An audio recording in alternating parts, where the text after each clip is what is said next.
Alright, everyone. Over there in front of the camera there is Dylan Harp. It's me. It's pretty dark in this hotel room.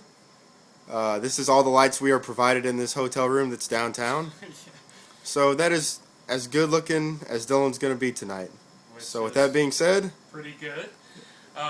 Like he said, we are here in downtown Los Angeles in a kind of a ratty hotel room, but definitely very blessed to be here. We've definitely got the door deadbolted, weapons drawn, so we're ready.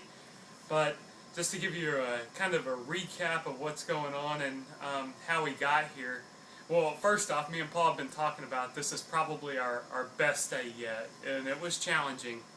It really started last night in Albuquerque, and we posted video there from a bus station. Well, we probably started in that bus station around 7 o'clock and waited for our bus to get there until about 11 or 11:45, as a matter of fact. We rode that bus all the way into Los Angeles and did not get here until, what do you say, Paul, about 5 today?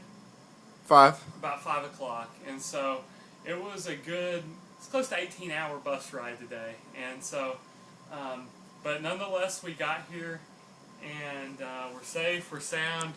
We hiked up about 3 miles to our hotel room from the bus station. So it was only 2.5. He's exaggerating. 2.5. Y'all do math, right?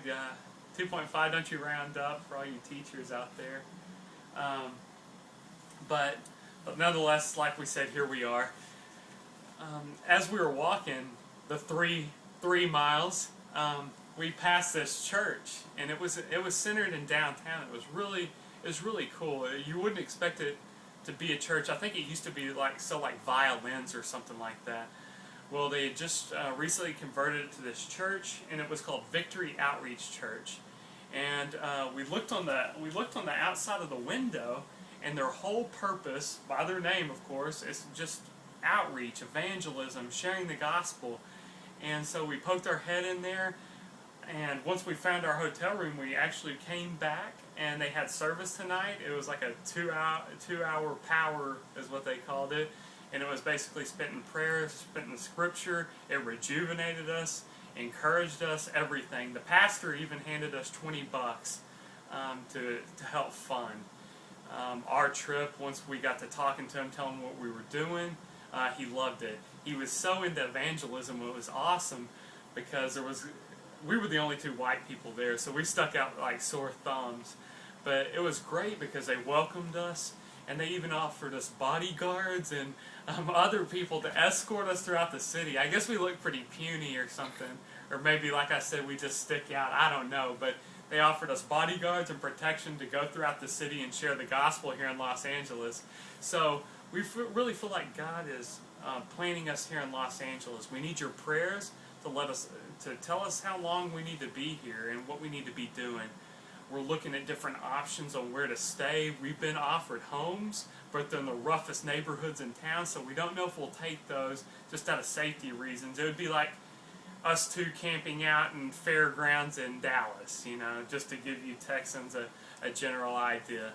But so it's possible we could take them, but we're leaning more to what they call hostels, and those are like little $15, almost like army huts where they put you in bunk beds and stuff like that, and you sleep there. That would be our hub, and during the day we'd go out and share the gospel. In Hollywood, we would go down to Venice Beach. All these buses run, and it only costs $1 or $2 to take the bus for the whole day. So that's what we want to do. We want to share the gospel and keep going with that. At church today, they read a verse, and I just got to read this to you just real quick. It's Isaiah 61. And it's verses 1 through 4. The Spirit of the Lord is upon me, because the Lord has anointed me to bring good news to the poor. He has sent me to bind up the brokenhearted, to proclaim liberty to the captives, and the opening of the prison to those who are bound, to proclaim the year of the Lord's favor, and the day of vengeance of our God, to comfort all who mourn, to grant to those who mourn in Zion, to give them a beautiful headdress instead of ashes, the oil of gladness instead of mourning, the garment of praise instead of a faint spirit, that they might be called oaks of righteousness, the planting of the Lord, that he may be glorified. They shall build up the ancient ruins. They shall raise up the former devastations. They shall repair the ruined cities, the devastations of many generations.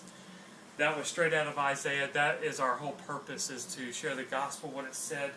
And just look that up on your own time. Let those words soak in. It's so beautiful. Our challenge to you is to share the gospel where you're at. We really want to challenge you to do that in your workplace, wherever you're at. If you want to go out, like when you're going to the mall or when you're going to a restaurant, just have conversation. Don't hide behind your faith, but proclaim the gospel wherever you go. Read Jeremiah 20, verse 9. It's awesome. Let that soak in. But other than that, that's pretty much all I got. Just continue to be praying for us, and please pray for Paul. It's been a night and day battle to contend with him. He's already trying to get out of Los Angeles so he can go back home and see his girlfriend. Oh, shut up.